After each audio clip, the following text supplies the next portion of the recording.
Hola, ¿qué tal? ¿Cómo están? Muy buenas noches. La Radiotelevisión Pública de Andalucía les ofrece hoy el tercer y último debate de esta campaña electoral. El objetivo de esta noche es que los partidos políticos con mayor representación en la provincia de Córdoba tengan la oportunidad de exponer a todos los ciudadanos cordobeses sus políticas, sus propuestas en materia de urbanismo y vivienda. Sin más demora, les presento ya a los invitados que nos acompañan esta noche y que van a ser los protagonistas de este debate. Por el Partido Socialista nos acompaña Antonio Sánchez Villaverde, alcalde de Montoro. Señor Villaverde, muchísimas gracias por estar aquí. Buenas noches. Gracias a vosotros. Tiene 57 años, es militante socialista desde 1983, ha participado en distintos órganos tanto locales como provinciales del Partido Socialista, concejal del Ayuntamiento de Montoro desde 1979, también ha sido y es diputado provincial en la Diputación Provincial de Córdoba, ahora vuelve a encabezar la lista del Partido Socialista en el municipio cordobés de Montoro.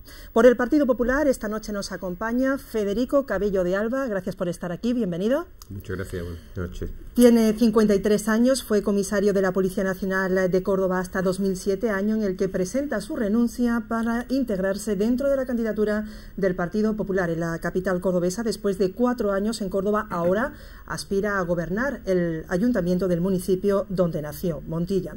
Y por Izquierda Unida nos acompaña hoy Manuel Baena Cobos, actual alcalde de Puente Genil. Bienvenido, Manuel, gracias por estar aquí, buenas noches. Buenas noches, muchas gracias. Nuestro invitado tiene 58 años, es médico de profesión, entró en el Ayuntamiento de Puente Genil como concejal de Izquierda Unida en 1991.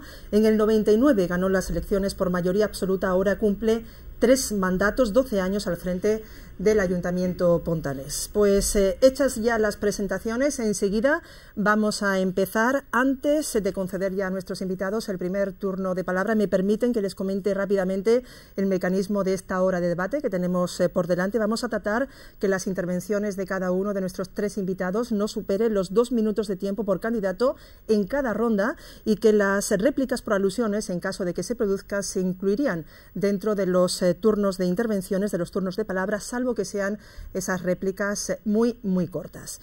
Pues abrimos, si les parece, ya la primera ronda de intervenciones. Esta noche tenemos como objetivo hablar de urbanismo y vivienda. Dedicamos, si les parece, esta primera parte del debate al urbanismo, que supone abordar un tema muy amplio porque implica abordar la transformación de una ciudad, de un pueblo y, al fin y al cabo, su modernización. ¿Por dónde pasa a día de hoy? Propongo la primera cuestión a los invitados, el desarrollo urbanístico de las zonas donde vivimos. Federico Cabello de Alba, el Partido Popular, abre turno de intervenciones. Bueno, yo creo que tiene que pasar forzosamente por poder dotarnos todos de normas que sean muy claras, de planes urbanísticos que vengan a sustituir en los sitios donde no existan todavía pues aquellas normas subsidiarias que se hicieron ya hace muchos años y que en muchos sitios o bien han tenido su desarrollo completo o bien no han sido capaces de desarrollar el crecimiento urbanístico de nuestras ciudades. Por lo tanto, los planes generales urbanísticos yo creo que son la norma que en este momento tienen que ayudar a los ayuntamientos a poder ir liderando ese desarrollo de todas nuestras ciudades, que va creciendo según los momentos por inercias que se producen en la propia sociedad civil, pero que tienen que ayudar a los ayuntamientos a liderarlo de una forma clarísima. Por lo tanto, en el caso mío en Montilla, es una norma que está a punto de ver la luz de forma definitiva, que esperamos que posiblemente sea para Navidad. En el último pleno del Ayuntamiento se aprobó de forma provisional y con independencia de que, como tiene que ser una normativa flexible, con independencia de que se pueda ir adaptando, que se pueda ir cambiando, me parece una norma imprescindible y, por lo tanto, en ese sentido, en Montilla concretamente, nos felicitamos por ello. Primera ronda de intervenciones para Manuel Baena, representante de Izquierda Unida, esta noche en este debate, cuando quiera. Bueno, el urbanismo es el instrumento que disponemos para intentar que los intereses colectivos sean los que conformen los desarrollos de las poblaciones. Hay 2 posibilidades, una que sean los intereses privados de acuerdo con sus expectativas de negocios, u otra que plantee en base a las necesidades y los condicionamientos planteados por los vecinos, el tipo de pueblo que queremos, cómo se desarrolla, ¿no? Y al mismo tiempo plantea cómo conseguir pues esos terrenos para equipamientos que son absolutamente imprescindibles para conformar barriadas en las que la calidad de vida sea mínimamente soportable. Hay que tener en cuenta que esos planes de urbanismo tienen que ser absolutamente respetuosos con lo que tenemos alrededor y que deben ser conscientes de las limitaciones de crecimiento que nos imponen la carencia o la existencia de determinadas fuentes de recursos naturales, como es el agua, como es la electricidad o como pueden ser las comunicaciones, etcétera, ¿no? El urbanismo, en última instancia, tendría que dar respuesta a todas esas necesidades, a las necesidades de vivienda, a las necesidades de equipamiento, a las necesidades relacionadas con el medio ambiente y con las zonas naturales, y a las necesidades de comunicación de las localidades. Gracias, Manuel Baena. En ese primer turno de intervención, ahora primer turno de palabra para el representante del Partido Socialista, Antonio Sánchez Villaverde, cuando quiera. Bien, yo entiendo que en primer lugar un ayuntamiento debe tener un proyecto de ciudad y esa debe ser la base sobre la que se debe desarrollar no solamente el urbanismo, sino todas las políticas. Buscar un desarrollo equilibrado que no tensione barrios, que no tensione calles, porque claro, las características de un municipio son muy distintas, ¿no? Son muy distintas. Yo, por ejemplo, si hablo de Montoro, hay una distancia de 3 kilómetros de una punta a otra, estamos rodeados por el río, eso nos condiciona mucho. Tiene que ser un proyecto en el que estemos todos de acuerdo, que no tensione no solamente la habitabilidad, sino tampoco que exija después una dotación de equipamiento que sería impensable, antieconómico y que muchas veces pues discriminaría vecinos de unos barrios con otros. Entonces, yo creo que el urbanismo, entre otras cosas, tiene que buscar y dar soluciones con la igualdad para todos los ciudadanos en todos los sentidos, para que tengan los mismos derechos unos y otros. Bueno, pues nuestros tres invitados ya han formulado sus planteamientos para este debate que esta noche dedicamos al urbanismo. Ahora sí que me gustaría entrar ya en temas concretos. Estamos hablando de que uno de los principales problemas de estos momentos es el desarrollo o fomentar políticas que potencien la creación de empleo, el desarrollo económico. Por ejemplo, enlazando eso con el urbanismo, ¿qué planteamiento tienen sus respectivas formaciones políticas para la dotación de suelo industrial, por ejemplo, como dinamizador del desarrollo económico y empleo en nuestros pueblos? Cada uno desde la visión, lógicamente, de sus respectivos municipios. Manuel Baena, tiene la palabra. Bueno, pues efectivamente dentro del urbanismo una de las cuestiones que se plantean es el establecimiento de zonas destinadas al crecimiento de la actividad industrial, y no creo que haya muchas diferencias al respecto entre las tres formaciones políticas, porque yo creo que los tres estamos empeñados en la existencia de esas superficies y en garantizar la posibilidad de que el que quiera sentarse se asiente. Luego hay una especie de mitología que es que en tal sitio regalan terrenos y demás. Quiero recordar que es mentira, no se pueden regalar los terrenos públicos, se pueden abaratar el coste, pero nunca regalar. Tenemos obligación de cobrar lo que nos cuesta la urbanización, y contamos con un nuevo instrumento ahora que es el POTA subregional, que nos permite además determinar qué áreas de interés con el apoyo de la comunidad autónoma vamos a tener en las comarcas, ¿no? Que creo que ha sido un buen elemento para introducir un poco de racionalidad en lo que era la proliferación de espacios que en algunas ocasiones pues luego no se ocupan, ¿no? Yo creo que ahí también debemos de ser prudentes desde los distintos municipios y plantearnos equipamientos industriales, pero realmente relacionados con las posibilidades reales de que tengan un determinado tipo de incidencia en el territorio, ¿no? Polígonos industriales por polígonos industriales no sirven de nada. Yo en la provincia de Sevilla paso a menudo por una ciudad que tiene una amplia extensión de superficie industrial absolutamente vacante, ¿no? Y entiendo que debemos ser cuidadosos, sobre todo en el momento en que el dinero que se utiliza hay que utilizarlo con la máxima racionalidad posible para evitar malgastarlo, ¿no? Entonces entiendo que todos planteamos esa necesidad de contar con sitios donde se establezcan las actividades industriales, en dar facilidades. Imagino que a nivel fundamentalmente de los ICIOs y demás, que es donde se nos plantea la posibilidad de intervenir. 10 segundos, señor Baena. De intervenir en esos incentivos, y bueno, y que ahora el POTA pues nos permite racionalizar esa oferta. Gracias, señor Cabello de Alba, su turno de palabra. Pues sí, básicamente, como bien decía Manolo, la postura no va a ser muy diferente.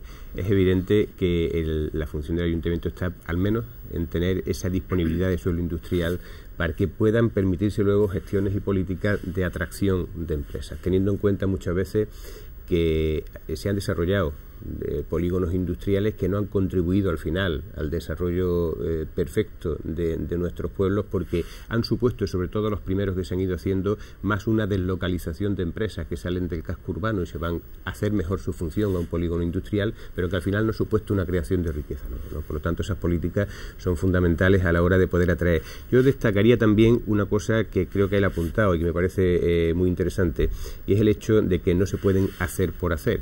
Y en este sentido yo creo que habría que hacer una política muy comarcalizada, porque hay muchas veces que se pueden utilizar, y sobre todo en esta etapa en la que los recursos son bastante escasos, como casi siempre, muchas infraestructuras que pueden ser comunes y desarrollar zonas completas teniendo en cuenta pues las características industriales de cada uno de los pueblos que la están configurando.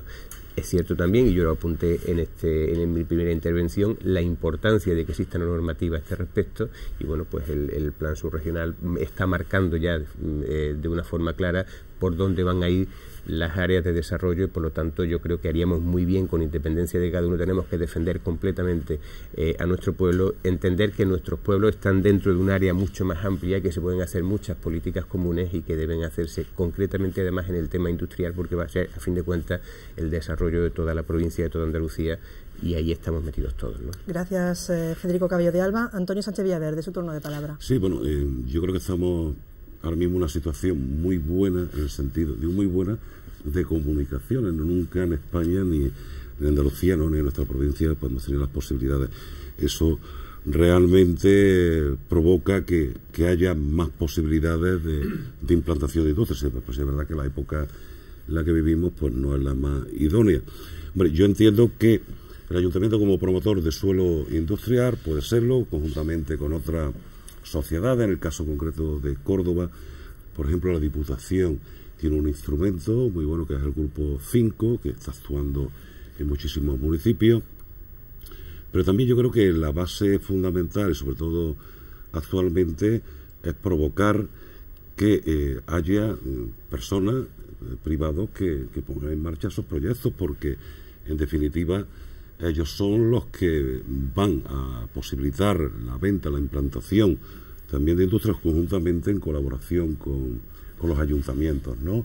Pero a la iniciativa privada hay que darle su papel, y después, lógicamente, el ayuntamiento lo que tendrá que hacer con ese patrimonio de suelo industrial, en este caso, como el patrimonio municipal residencial, es crear las condiciones idóneas para todos aquellos emprendedores jóvenes, sobre todo, que quieran poner en marcha su negocio, pues con la construcción de los centros de iniciativas empresariales, posibilitando acceso a naves industriales en alquiler o a un precio razonable, para que todas estas personas, muchísimos que tenemos en nuestros pueblos, gente con muchas ganas de trabajar, de emprender, pero que no puede arriesgar ahora porque además no se lo permiten las entidades financieras, pero que nosotros seamos los que le demos ese impulso para que desarrollen sus proyectos. Yo creo que por ahí va el futuro, la economía social, los autónomos y las pequeñas y medianas empresas. Gracias, señor Sánchez Villaverde. Nos acompañan esta noche tres invitados que representan a tres municipios estratégicamente muy bien situados en la provincia de Córdoba, caso de Puente Genil, caso de Montilla,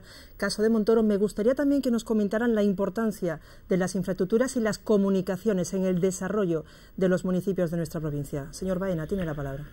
Creo que es fundamental, más en estos tiempos. Mira, Puente Genil consiguió esa consideración de pueblo industrioso y adelantado a final del siglo XIX porque le montaron una línea de ferrocarril, la línea de ferrocarril convencional, más la línea de Campo Real, pues que iba el tren del aceite hasta Jaén, ¿no? Puente Genil se convierte en el centro de comunicaciones del ferrocarril, que era la comunicación fundamental. A partir de los 60, ante la disminución de la importancia de Renfe, nos quedamos como bastante aislados y empezamos a ser el pueblo de esa esquina de la provincia del que nadie se acordaba, ¿no?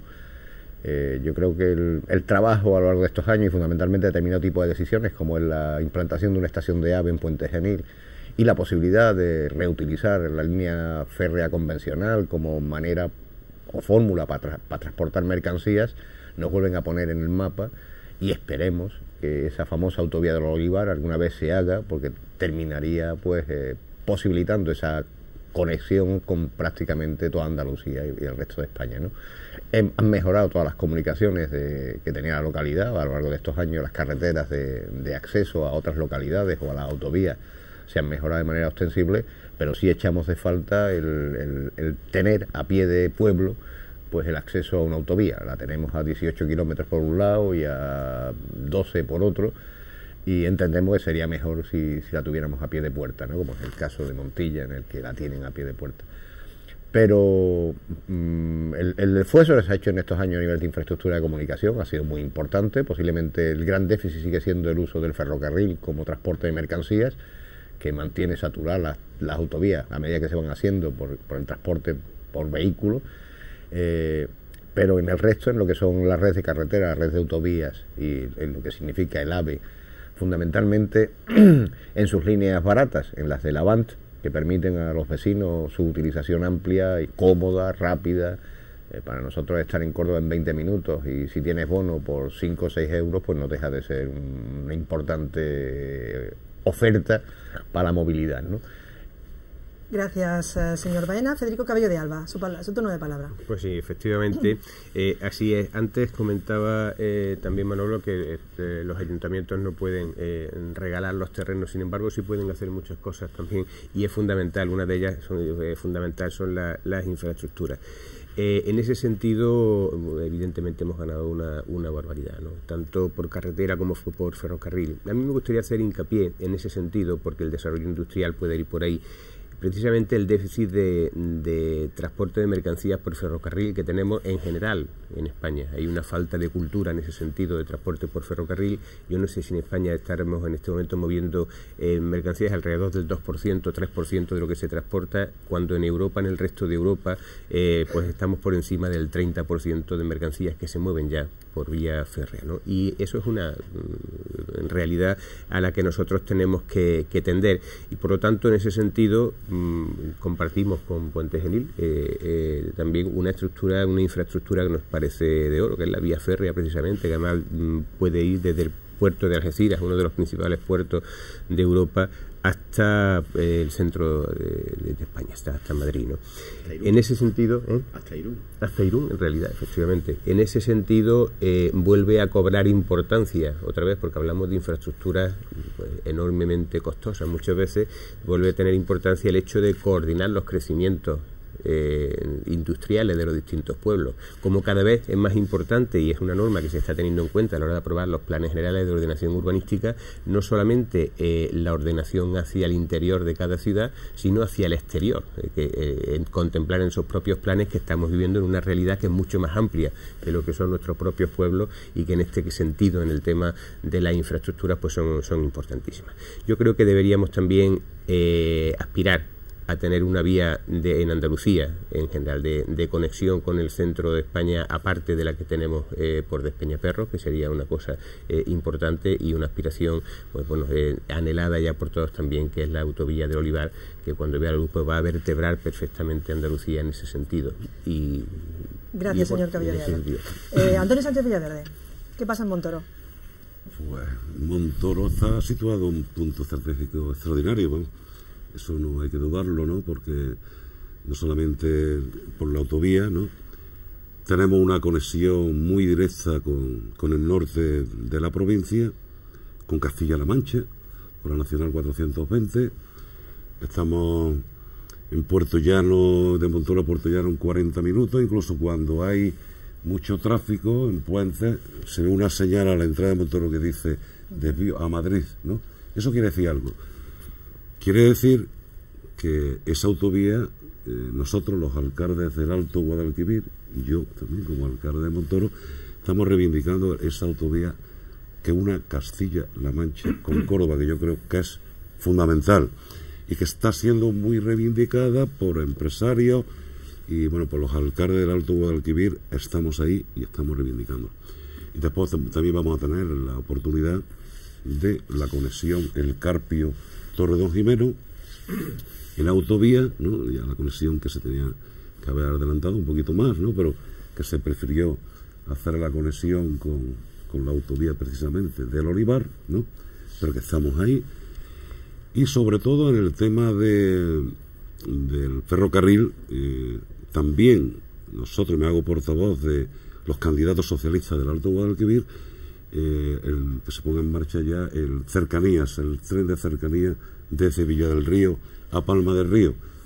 Pues llevamos diciéndolo hace ya, bueno, yo creo que hace más de 20 años, ¿no?, cuando empezó a funcionar Rabanales, porque además lo que estamos haciendo una apuesta por la sostenibilidad, precisamente por el desarrollo sostenible, contra la contaminación, la movilidad en Córdoba, y posibilitaría, y en este caso, pues que a Montoro, que se desplazan muchísimas personas, porque hay muchos servicios comarcales que da el servicio a toda la comarca, podrían utilizar perfectamente el ferrocarril como cualquier país moderno lo hace, ¿no? Esa, yo creo que es una de las prioridades, y en ese caso, pues 10 segundos, señor Villaverde. Nuestra comarca y en este caso Montoro, pues tiene la suerte de estar ahí. Lo que hace falta es aprovechar toda esa sinergia. Gracias. Volvemos, si les parece, al interior de nuestros pueblos, porque me gustaría también, dentro de las políticas de desarrollo urbanístico de los distintos municipios que ustedes representan, que nos hablaran de qué propuestas tienen sobre la mesa para la protección de los cascos históricos, algo tan importante en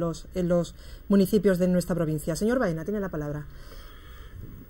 Bueno, pues aparte de una catalogación más profusa, más prolija y más completa que acompaña al plan de urbanismo que está ahora mismo, bueno, se hizo la aprobación, estaba pendiente de los informes sectoriales. Acabamos de recibir el último informe que se recibe siempre, que es el de medio ambiente. Saben ustedes que es particularmente lenta a la hora de emitir ese tipo de informes, y esperemos que pronto nos vayamos también a la aprobación provisional y posteriormente la definitiva, ¿no?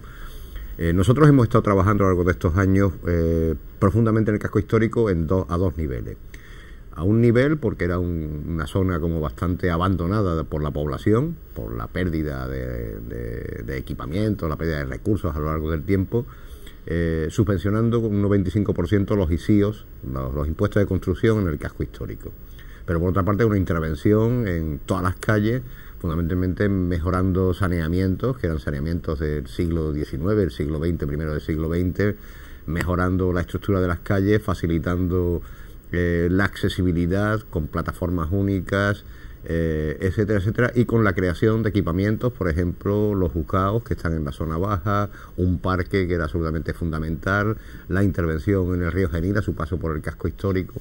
O sea que es la combinación de medidas, por una parte, las medidas que incitan a poder construir allí, y las otras, las medidas que mejoran el entorno. Muchísimas gracias, señor Cabello de Alba. Sí, en el caso de Montilla es muy peculiar. Montilla tiene una forma muy alargada y tiene tendencia el pueblo a desarrollarse en una dirección, ¿no? Por lo tanto, hay que tener mucho cuidado con el casco histórico, porque puede sufrir ese despoblamiento y ese abandono que tanto tememos todos, ¿no?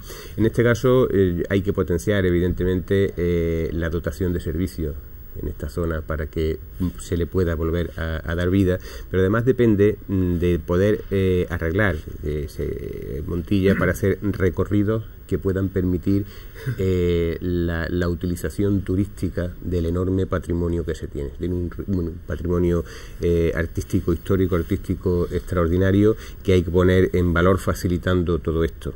Montilla tiene un problema añadido a eso y a esa utilización del casco histórico, que es la necesidad urgente de infraestructuras modernas, una infraestructura, una ronda, en este caso la ronda norte, que permita derivar circulación y hacer un uso mucho más inteligente y más adecuado del casco histórico y del casco antiguo de la ciudad, que puedan peatonalizarse, semi-peatonalizarse zonas, que puedan utilizarse desde el punto de vista turístico, y yo creo que va a ser el desarrollo de la zona centro de Montilla por esa vía donde tiene que venir. Estamos lógicamente pendientes de esa gran infraestructura que necesita Montilla, y que el momento pues posiblemente no sea el más fácil para poder acometerla, pero soluciones hay. Ahí sí que nosotros apuntaríamos alguna modificación al Plan General de Ordenación Urbanística para poderse hacer de forma más rápida. Gracias, señor Sánchez Villaverde.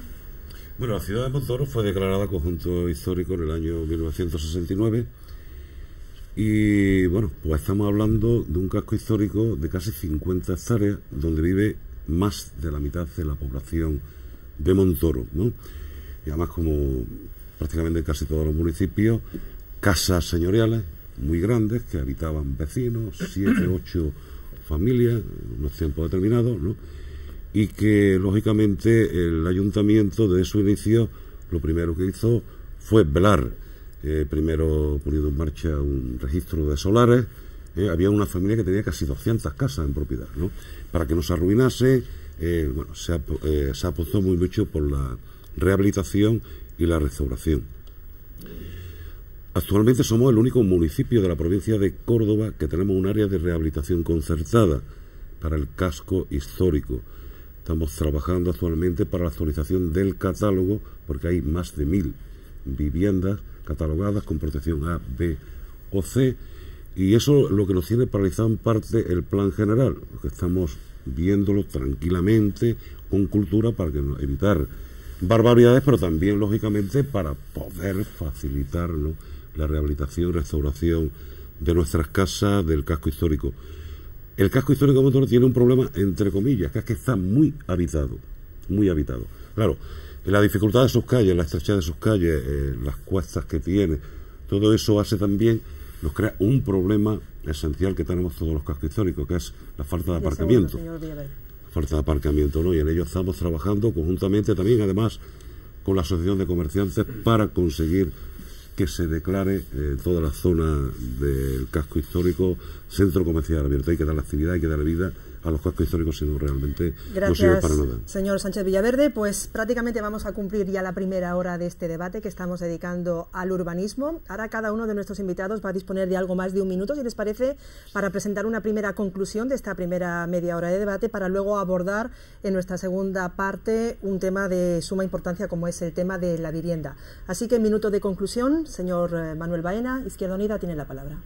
Bueno, yo quería comentar ahora algo que no se ha comentado antes, ¿no?, que es el importante esfuerzo por garantizar la movilidad que se están haciendo en muchos de los municipios andaluces, en concreto en el nuestro, ¿no?, que parte de la consideración de que abrirle espacio al vehículo es complicar el problema, que se trata de abrirle espacio al peatón para mejorar la situación, y fundamentalmente pueblos como los nuestros que pueden andarse, que deben andarse, que el andar contribuye a la mejora de la salud de la población, y que han significado intervenciones importantes y en algunos casos polémicas en muchas de las localidades en las que estamos, ¿no? El garantizar que el espacio va a ser compartido entre las máquinas y las personas era un paso que había que dar, es un paso que se está dando y que está garantizando para las generaciones futuras el disponer de bulevares, amplios acerados, parques, plazas. Muchísimas gracias, señor Cabello de Alba. Por añadir también algo que no se ha visto hasta ahora, que me parece que es importante también desde el punto de vista urbanístico. Muchas veces pensamos solamente en el concepto de ciudad, en el casco histórico, que es importantísimo, pero vivimos los tres en una zona que es eminentemente agrícola y que nuestros caminos necesitan también tener una estructura que sea con mayor atención a la que se ha prestado hasta ahora mismo en los propios planes generales, ¿no?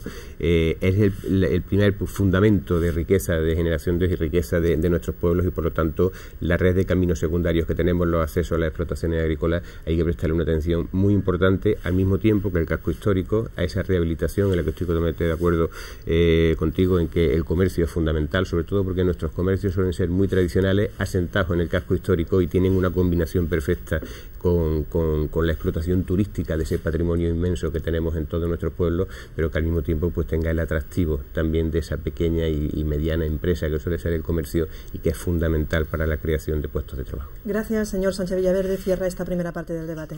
Bueno, el urbanismo puede parecer en principio una cosa muy fría, y también algunos pueden pensar, bueno, como se habla tanto algunas veces del urbanismo, ¿no?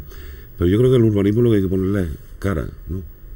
Y pensar en las personas de todas las edades, los mayores, los niños, el hacer más habitable nuestro pueblo, como decía, hacerlo más igual, porque muchas veces también se pueden producir desequilibrios al no contar con equipamientos, por ejemplo, y para eso también muchas veces hay que provocar actuaciones para posibilitar equipamiento. Bueno, yo ahora mismo pues se me viene a la cabeza la construcción de un nuevo puente en Montoro y en Paseo de Rivera ha provocado el tener la posibilidad de construcción de un colegio nuevo de primaria.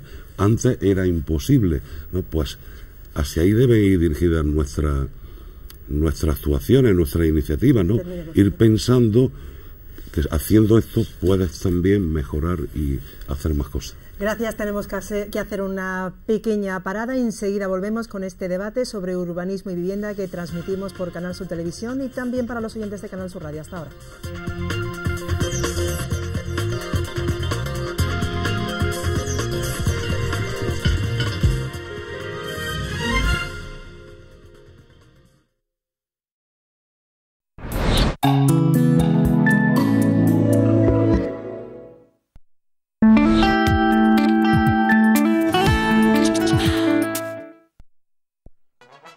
En tu radio.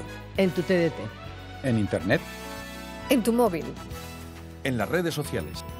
Canal Sur Radio. Conectamos contigo. ¿Anda? Pero bueno, ¿qué haces aquí? Creo que no nos conocemos. ¿De verdad que no te acuerdas? Para nada, no tengo ningún recuerdo tuyo. ¿Cómo te llamas? Bueno, pues nada, no te preocupes. Muchas gracias, ¿eh? Gracias. 2011, año de la investigación en Alzheimer. Ustedes saben que El Pelotazo es el único programa que mezcla la información deportiva con el humor. A las 11 llega el deporte y a las 12 la leña, el tiempo para la carcajada, para pasarlo bien. Les espero en unos momentos, aquí, en El Pelotazo. Canal Sur Radio. Conectamos contigo. El tiempo ha pasado. Si el próximo 22 de mayo quieres votar en las elecciones locales y autonómicas, recuerda, acredita tu identidad presentando tu DNI, permiso de conducir, pasaporte, tarjeta de residencia o de identidad. Las papeletas y los sobres se diferencian por colores. Podrás depositar tu voto en las urnas correspondientes desde las 9 de la mañana hasta las 8 de la tarde. 22 de mayo, elecciones locales en toda España y también autonómicas. Todo tiene su tiempo y ahora es tiempo de votar. ¡Qué casualidad!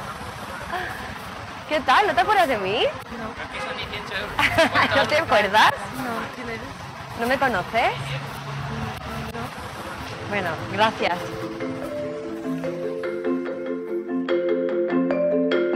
En 2011, año de la investigación en Alzheimer. Buenas noches, ya estamos preparando la Hora de Andalucía, el espacio que mañana de 6 a 11 les informará, analizará la actualidad y escuchará sus opiniones. Hay asuntos muy interesantes para mañana, de modo que les espero de 6 a 11. Canal Sur Radio. Conectamos contigo.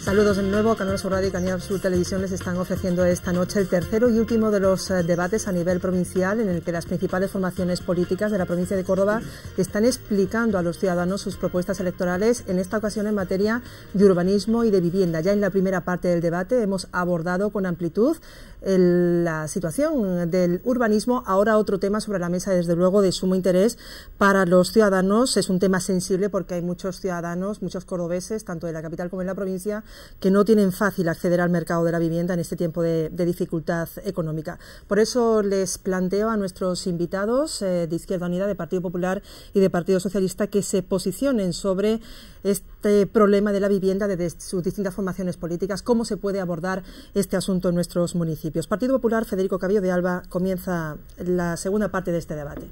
Sí, bueno, evidentemente es uno de los problemas que más nos preocupan a todos, ¿no? Sobre todo porque afecta a una población que es fundamental en nuestros pueblos, que es la población joven, que además no lo tiene fácil, no solamente en el tema de la vivienda, sino ni tan siquiera en el mercado laboral en este momento y pues muchas veces entre unas cosas y otras pues se le pone bastante cuesta arriba al poder desarrollar su vida normal en el pueblo donde han nacido, ¿no? En este caso es claro que la situación económica, además de la posibilidad de que los ayuntamientos hagan viviendas de protección, promuevan viviendas de protección oficial, viviendas protegidas, tenemos el problema de la crisis económica, financiera que estamos atravesando y que luego el propio particular, la persona que accede a esa vivienda, pues también suele tener problemas de financiación y en ese sentido pues está habiendo una demanda mayor y creo que así tiene que ser la oferta de viviendas de alquiler con opción a compra, que están siendo muy demandadas fundamentalmente por nuestros jóvenes, en este caso. Y luego, pues insistir también en lo que decía al principio, el avance que supone para todos el poder dotarnos de un plan concreto de desarrollo urbanístico, pues va a suponer el hecho de que va a haber posibilidad de tener suelo específico para este tipo de viviendas. Anteriormente, los desarrollos que se habían hecho a la luz de las normas subsidiarias, pues la política de hecho que se venía haciendo era que prácticamente no había suelo disponible para ello, ¿no? Y ha frenado muchas veces muchas promociones que eran necesarias y que atendían a demandas reales. En este sentido, yo creo que en estos próximos mandatos, quien esté en el ayuntamiento lo va a tener más fácil para poder promocionar este tipo de viviendas. Gracias, señor Cabello de Alba. Manuel Baena. Bueno, nosotros sí contábamos con un plan de urbanismo en el 91 y desde el 2004 hasta el 2011 se han hecho unas 2.600 viviendas, el 90%, 95% vivienda de protección oficial, no mérito del ayuntamiento, sino mérito de los promotores que planteaban ese producto como un producto más fácil de colocar en el mercado de la vivienda. Por lo tanto, bueno, se ha hecho un esfuerzo grande. Hay más construcción de vivienda de VPO per cápita que en la misma capital. Puente Genil ha sido el pueblo de la provincia en la que más VPO se ha realizado. Pero bueno, estamos en un momento distinto. Quedaron pendientes una serie de desarrollos importantes que en concreto, uno en Miragenil, una barriada de Puente Genil, podía significar la consolidación de esa barriada. Estaba hecho el acuerdo con EPSA, saben ustedes que la empresa pública del suelo hace un par de años y ante el comienzo de la restricción del crédito, pues firmó convenios con operadores privados para adelantarle los costes de la urbanización a cambio de solares para VPO. Desgraciadamente EPSA ha dejado de cumplir gran parte de sus compromisos, imagino que en parte por tener que adquirir los terrenos con los que nos pagaron la deuda histórica, que debe de ser un auténtico agujero en las cuentas de EPSA, y un instrumento que yo creo que era importante, que puede haber significado el mantenimiento de la promoción inmobiliaria, posiblemente mucho más moderada de lo que fue, ¿no? Y posiblemente más sujeta a las necesidades reales, pues lo hemos perdido porque lo han dedicado a otras cuestiones. Recordar que no tenemos banco de crédito hipotecario como hubo en sus tiempos, que se eliminaron las bancas públicas, que eran las que podrían garantizar ahora que los vecinos tuvieran un acceso al crédito, porque el gran problema de la construcción ahora no se trata ni siquiera de que no haya dinero para construir, sino que a los vecinos que quieren conseguir un piso no hay banco que le garantice que le van a dar la hipoteca. Partido Socialista, Antonio Sánchez Villaverde. Sí, bueno, pues no de ahora, sino desde siempre, desde que yo estoy de alcalde, que ya llevo 14 años, nuestra política de vivienda ha sido siempre la misma. Incluso cuando el vecino llegaba al ayuntamiento, le decíamos, vivienda en alquiler, se extrañaba, porque todo el mundo quería tener su vivienda. Claro, tener su vivienda con el desastre financiero que se ha producido, ¿no? Dar préstamos, porque bueno, yo estoy de acuerdo en la dación, ¿no? Que entregue el piso el que no lo pueda pagar y se acabó la deuda, ¿no? Porque si usted tiene el negocio del dinero, sabe usted a qué se arriesga, ¿no?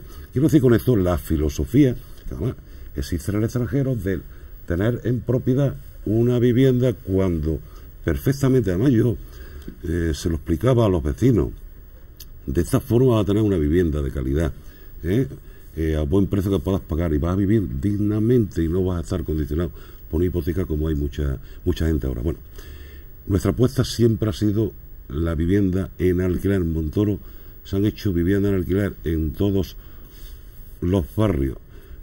Mantenemos y tenemos patrimonio público de suelo cedido gratuitamente a la Junta de Andalucía para construir viviendas en alquiler, y esa va a ser la filosofía que vamos a seguir ahora, porque además bueno, pues los bancos nos van a dar dinero o va a seleccionar con el dinero, y con el suelo público no vamos a beneficiar a los que tienen, sino a los que realmente no tienen posibilidad de tener una vivienda en alquiler como mínimo.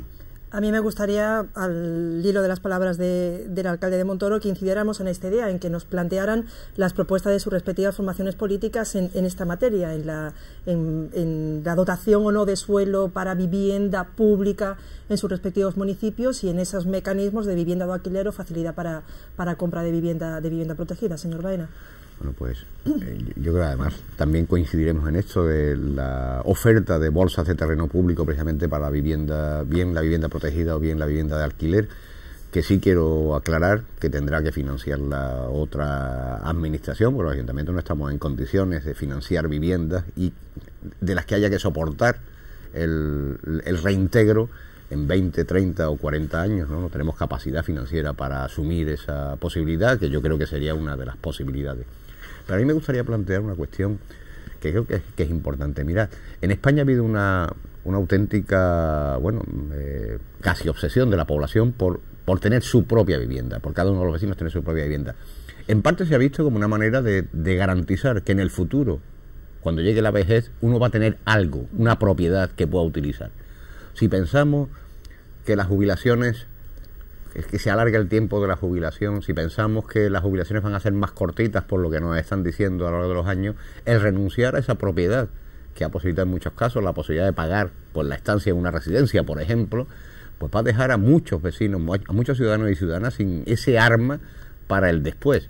Es verdad que el alquiler favorece la movilidad, el que no tenga la raíz tan fija, etcétera, etcétera, que son necesidades posiblemente del sistema productivo actual, pero que no se compadecen bien con las necesidades del individuo de a pie, que es decir, pues lo que yo trabajo en mi vida se concreta en algo físico que tengo, que en un momento determinado puedo utilizar. Creo que debemos de replantearnos un poquito también, que estamos viendo del alquiler, pero replantearnos esa cuestión, porque o aseguramos que la vejez de todos y de todas va a ser una vejez sin sobresaltos, o permitamos que la gente tenga sus huchas para hacer frente a esos momentos, ¿no? Gracias, señor Baena. ¿Qué opina, señor Cabello de Alba? Pues sí, yo creo que hay que poner también el acento en el hecho del alquiler y la opción a compra. Es como una facilidad de acceder a esa propiedad que todos... habría que cambiar prácticamente la cultura nuestra para irnos a una cultura mucho más nórdica, al norte de Europa, y que a lo mejor en algunos casos puede ser más lógica, ¿no? Pero yo creo que además se puede facilitar mucho desde los ayuntamientos cambiando la gestión. Yo creo que la gestión es importante. Hemos hablado antes de que en el tema de urbanismo es muy importante la norma, y lo es, pero la norma, que es necesaria, en ningún caso es suficiente. Hay que hacer una gestión potente en ese sentido para que al final las políticas se puedan consolidar, se puedan ejecutar verdaderamente, ¿no? A mí me preocupa mucho, y ahí cada ayuntamiento tiene modelos diferentes entre las gerencias de urbanismo, las empresas públicas de gestión de suelo. Muchas veces estamos haciendo una gestión con las empresas públicas que al menos nos debería hacer reflexionar. Estamos, en teoría, intentando abaratar los costos, pero no somos capaces de rebajar verdaderamente el precio en el que se pone en el mercado esas viviendas. Muchas veces incluso construyendo sobre pueblo municipal, sobre pueblo público. Y eso debería hacernos reflexionar un poco. Yo tengo, concretamente en el ejemplo de Montilla y demás, pues yo creo que se podría hablar incluso de cierta ineficacia. La empresa pública de Suelo Montella y una empresa pública, Atrium Julia, que yo sepa, han sido 17 viviendas las que se han puesto en el mercado en 8 años. Pues realmente muchas veces nos tenemos que plantear si la forma en la que estamos gestionando, con independencia de que haya que cambiar conceptos mucho más amplios, es la forma más adecuada en este momento. Gracias, señor Sánchez Villaverde. Bien, en el caso nuestro, nosotros tenemos ofertas para todos los gustos, por decirlo de alguna forma, ¿no? Como decía antes, el problema que puede haber en un municipio es que si se apuesta por su desarrollo en una zona determinada, se crean más problemas, ¿no? Entonces hay que configurar un modelo, un proyecto en el que, bien estudiado, se seleccione esa oferta que pueda estar bien en zona de expansión, con el aprovechamiento urbanístico, que pues, están ya los proyectos hechos. En el caso de Montoro podemos estar hablando en torno a unas 60 viviendas en la zona de expansión, pero también el casco histórico. El casco histórico con dos acciones. Una, la compra que se ha hecho de varias casas señoriales que además se restauran, se recupera un patrimonio, y que, por dar un ejemplo, bueno, pues la última que se ha restaurado da cabida a 14 familias, bueno, con una oferta a lo mejor de un apartamento para una persona mayor, 2 dormitorios para una familia, ¿no? O sea que diversa,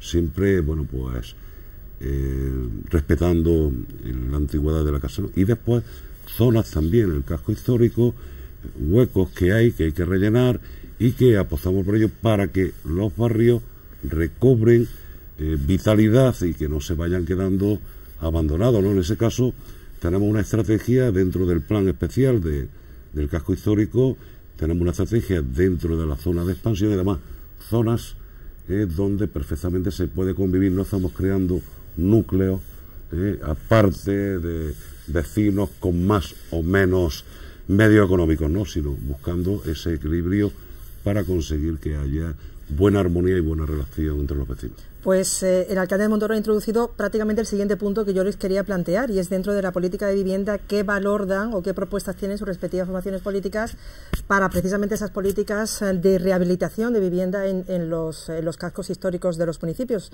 Me gustaría también conocer la opinión de Izquierda Unida, del señor Baena.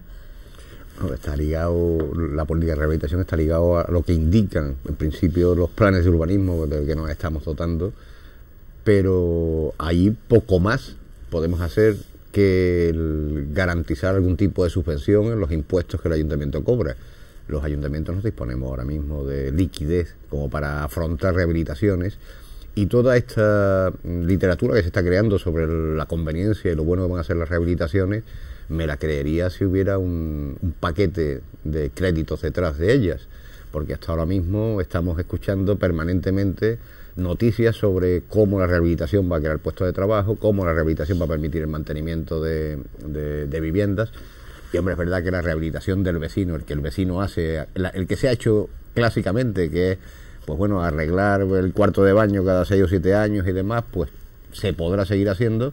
Pero otro tipo de rehabilitaciones, si no contamos con fondos específicos, os recuerdo que la competencia absoluta en tema de vivienda es de la Comunidad Autónoma, de la Junta de Andalucía, según recoge el Estatuto de la Junta de Andalucía. Y cuando hablamos de competencia, hablamos de que la financiación destinada a asumir esa competencia está en las manos de la Junta de Andalucía, o la Junta de Andalucía empieza a repartir esa posibilidad crediticia, o no tenemos capacidad ninguna de intervenir para llevar adelante planes de rehabilitación completas, ¿no? Podremos hablar de plan de rehabilitación del casco histórico. Han surgido 2 o 3 en la provincia, poquísimos, ¿no? Aunque todos hemos acudido a intentar pues compartir esos planes, han surgido poquísimos, y dudo de que dispongan de financiación para que sigamos tomándolo en serio. Ahora mismo lo que estamos haciendo el ayuntamiento es lo que ha dicho él: en algún edificio pues hemos adquirido y estamos rehabilitando por nuestros medios para intentar ponerlo bien en uso administrativo o bien en uso de vivienda, pero con esa finalidad, sin poder hacer una política extensa de apoyo a la rehabilitación. Gracias, señor Baena. Señor Cabello de Alba. Sí, realmente ese es el panorama. Yo creo que ha estado bien descrito, teniendo en cuenta además de que es de estas competencias que no solamente no pertenecen a los ayuntamientos, sino en las que los ayuntamientos tienen una intervención mucho más tasada, tienen muy poco margen de actuación. Yo creo que ahí acabaría por rematar un poco el tema de que nos dotemos de los planes generales más flexibles, lo más flexibles posible. Muchas veces la normativa acaba convirtiéndose en un corset, hablando de temas de rehabilitación y de protección concreta, en un corset que pues suele impedir en muchos casos el desarrollo de nuestros pueblos, ¿no? Por lo tanto, nosotros, y concretamente en Montilla, no es de los pueblos donde haya más problemas en este sentido, porque no son muchos los edificios que tienen en este momento capacidad para poderse rehabilitar ahí, pero el problema económico y sobre todo el problema financiero es enorme. Los ayuntamientos vamos a tener que abordar a partir de ya una situación económica y una situación financiera extremadamente difícil, y no creo yo que sea en este momento pues la rehabilitación de los edificios del casco histórico por donde los ayuntamientos puedan empezar a trabajar, ni muchísimo menos. Por lo tanto, flexibilidad a la hora de aplicación de las normas. Yo creo que ahí la Junta de Andalucía tendría que hacer un esfuerzo para que todos esos proyectos que surjan no les suponga luego la propia normativa de la que nos hemos dotado un freno para poder desarrollarse, y a partir de ahí intentar que el desarrollo sea lo más equilibrado posible entre la iniciativa privada y la iniciativa pública. Gracias, señor Cabello de Alba. Antonio Sánchez Villaverde. Bueno, yo cuando hablaba de un proyecto de ciudad al principio, ¿no?, nuestras actuaciones siempre han sido el cumplimiento de un plan estratégico que se aprobó en la ciudad de Montoro por el Pleno, por unanimidad, y además con la participación de todos los entes sociales. Y ahí donde se recogen las líneas a seguir, y también la gestión económica. Hay muchos ayuntamientos que están mal de todos los partidos políticos, ¿no?, pero es porque no se han gestionado bien. Esto es como la economía doméstica, te gastas lo que lo que tienen, ¿no? Después podemos culpar a las administraciones, claro. Yo me acuerdo que en el año 79 se reivindicaba el 25% para los ayuntamientos, todavía seguimos reivindicándolo, ¿no? Pero yo no sé cuándo va a llegar eso. Tendremos que ver competencias son prioritarias, otras no. Hombre, el caso de Montoro puede ser excepcional porque efectivamente es un municipio que tiene declarado un área de rehabilitación concertada, que recientemente, incluso ya el día 28 de abril, se publica en el boletín de la Junta de Andalucía la declaración de área de rehabilitación íntegra. Es un paso más, conjuntamente, bueno, con Sevilla, Marbella, Alcalá de Guadaira, Alcalá la Real y una serie de municipios, ¿no? Bueno, que estamos ahí en un elenco importante, ¿no? Montoro, entre Sevilla, Cádiz, ¿no? Málaga, pues para mí me llena de orgullo. Y es un paso más, no solamente ya rehabilitación de vivienda, que además da mucha mano de obra, y además hay subvenciones por parte de hasta 12.000 euros por parte de la Junta de Andalucía, con la redacción de proyectos y dirección de obra, sino que va a suponer el incentivar la actividad económica, el comercio, el turismo, a aquellas personas que quieran instalarse en el casco histórico para desarrollar su actividad económica. Eso va a ser que el casco histórico tenga su vida, se pueda peatonalizar, y el objetivo que tenemos ahora es aparcamiento. Ese es el gran problema, porque no puedes peatonalizar si no tienes posibilidad de aparcamiento, y un casco histórico, la verdad, es muy complicado, pero bueno, gracias, señor Sánchez es un objetivo. Lo que sí veo que está muy a flor de piel es el tema de la financiación de los ayuntamientos. Es un tema que preocupa. Tenemos aquí a dos alcaldes, al de Puente Genil, Montoro, y también a un candidato a la alcaldía de Montilla. Es el gran caballo de batalla de los municipios actualmente, señor Baena. Claro, era ya insuficiente en los tiempos buenos.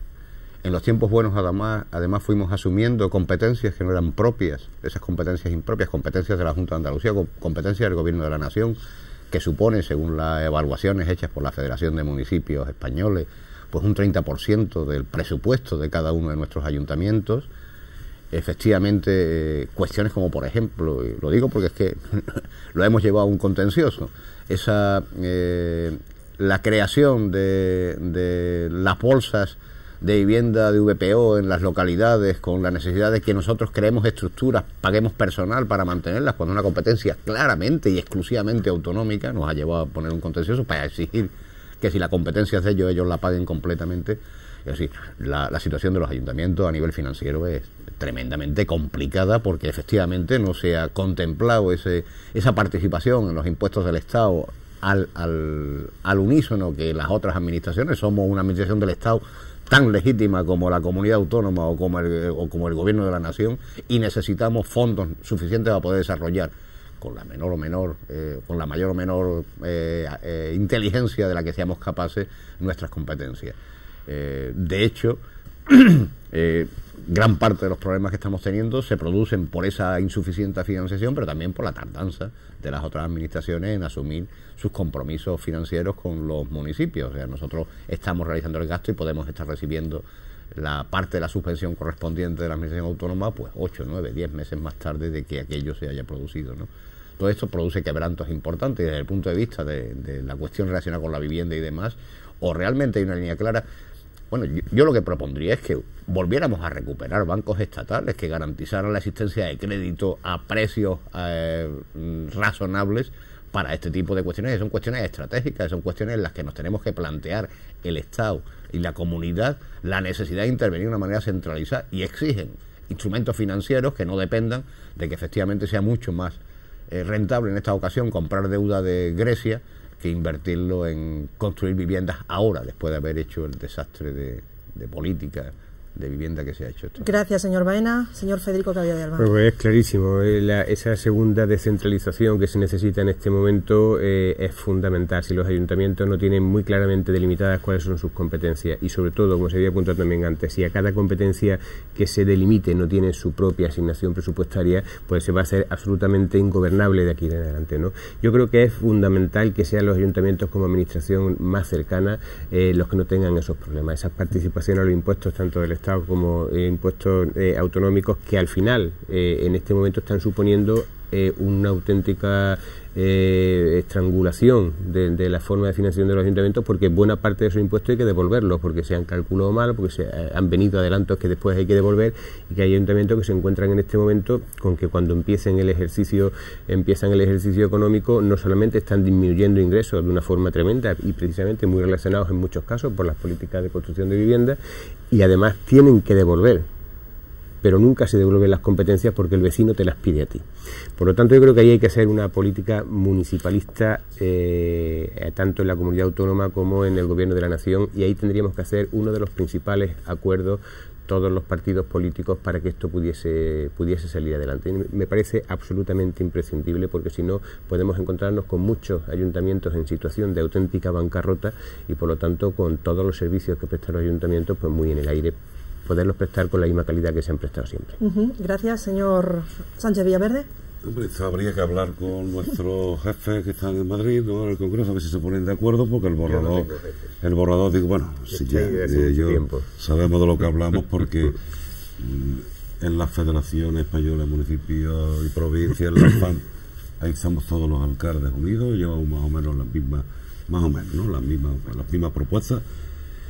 Pero bueno, habrá que aprobarlo porque llevamos 32 años diciendo siempre lo mismo. Bueno, que yo fui candidato en el 79 y ya hablábamos de eso, ¿no?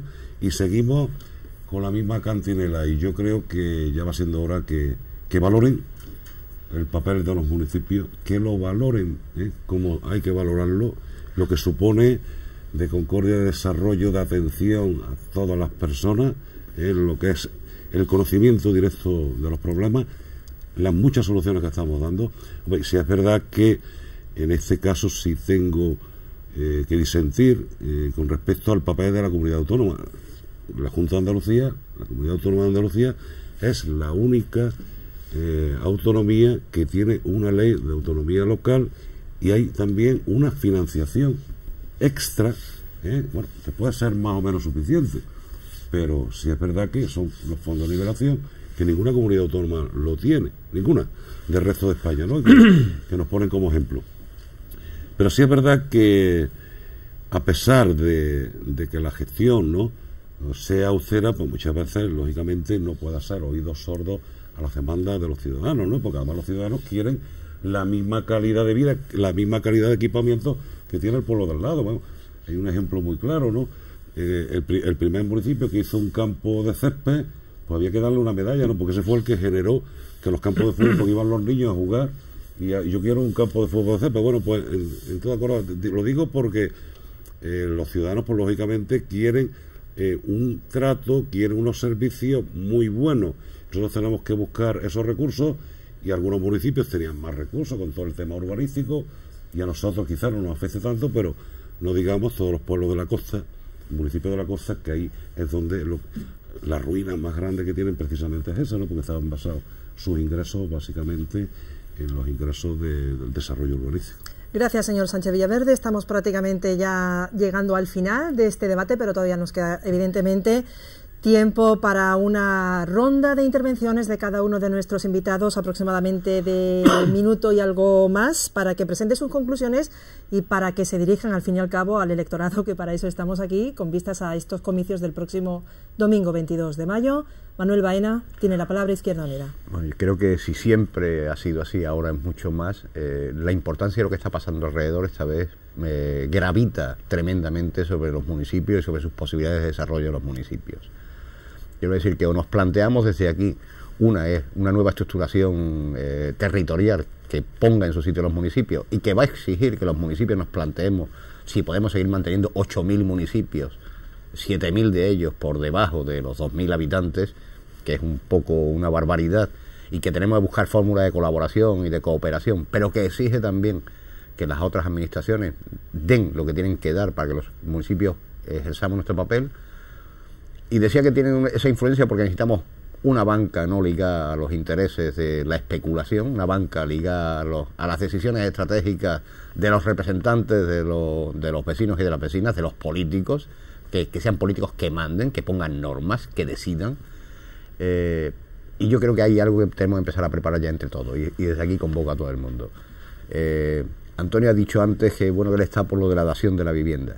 su partido ha votado en contra en el Parlamento. Yo creo que hace falta un movimiento tremendo popular para obligar a que de una vez consigamos que la ley permita que la devolución de la vivienda termine con el pago de la hipoteca. Gracias, señor Baena. Federico Cabello de Alba, su último minuto de intervención. Pues sí, dicho todo lo anterior, que en buena parte es también asumible, por mi formación política, yo creo que en este momento hay que recordar que estamos en unas elecciones municipales, que creo que va a ser también el eje y el centro de la política en los próximos años, los ayuntamientos con una importancia tremenda, y que, como se ha visto hoy en el tema de urbanismo concretamente y en el tema de vivienda, no son excesivas ni son enormes las formas de ver los modelos de ciudad que todo el mundo tenemos. Está claro que los ciudadanos, sean del pueblo que sean, tienen un modelo concreto de bienestar que quieren que sus ayuntamientos y sus alcaldes lo lleven hacia adelante. Por lo tanto, yo creo que habría que recordar, en este caso más que nunca, que en la política municipal precisamente es donde menos intervienen muchas veces las ideologías. Estamos sobrados de ideología muchas veces los ayuntamientos y faltos de gestión. Hay que hacer una apuesta importante por la gestión, y creo que va a ser lo que todos los ciudadanos en estas municipales van a valorar, sobre todo la capacidad de los equipos que se presentan para poder llevar a efecto realmente las políticas que se están proponiendo, porque las políticas en sí, concretamente en el tema de urbanismo, pues no son muy diferentes. Gracias, señor Cabello de Alba. Antonio Sánchez Villaverde, su último turno de palabra. La gestión municipal también tiene ideología, y mucha. Porque las políticas, precisamente por ser las políticas más cercanas, nos obligan a atender precisamente aquello que la mayoría sin discriminaciones, ¿no? Porque eso sí que hay que tenerlo en cuenta. Un alcalde de su pueblo es alcalde de todo y todas sus ciudadanos. Eso debe quedar clarísimo, ¿no? Aquel alcalde que haga una política sectaria, pues la verdad es que se ha equivocado. Nosotros tenemos que atender a todo el mundo, pero sí es verdad que después hay que ejercer una serie de políticas tipo social, laboral, cultural, en el caso que hoy nos trata, la vivienda, que debe tener también una discriminación positiva para la mujer, los jóvenes o los mayores o aquellas personas que tienen algún grado de discapacidad. Y yo creo que ahí todos estamos convencidos, ¿no? Todos los ciudadanos y ciudadanas, porque queramos o no, nuestros vecinos y vecinas son solidarios y son generosos, y vivir en un pueblo que tiene que tener y en el que apostamos todos por la convivencia debe estar en relación a eso, ¿no? El eje de la vida del día a día de un ayuntamiento, de un municipio a su ayuntamiento, gracias, su alcalde y su corporación. Sánchez Villaverde, pues es que hemos cubierto ya prácticamente nuestra hora de debate, nos quedan apenas 30 segundos. ¿Bien? ¿Han estado bien? Sí. Lo que ha quedado claro, evidentemente, es que el ayuntamiento es la administración que está más cerca de los ciudadanos, y que los alcaldes y los que aspiran a gobernar sus municipios son los que al fin y al cabo tienen que estar cerca de los planteamientos, de las propuestas que los hacen los ciudadanos día a día. Agradeciendo otra vez la presencia de Manuel Baena, de Federico Cabello de Alba y de Antonio Sánchez Villaverde, despedimos ya este último debate que les ha ofrecido Canal Sur Radio y Canal Sur Televisión. Muy buenas noches.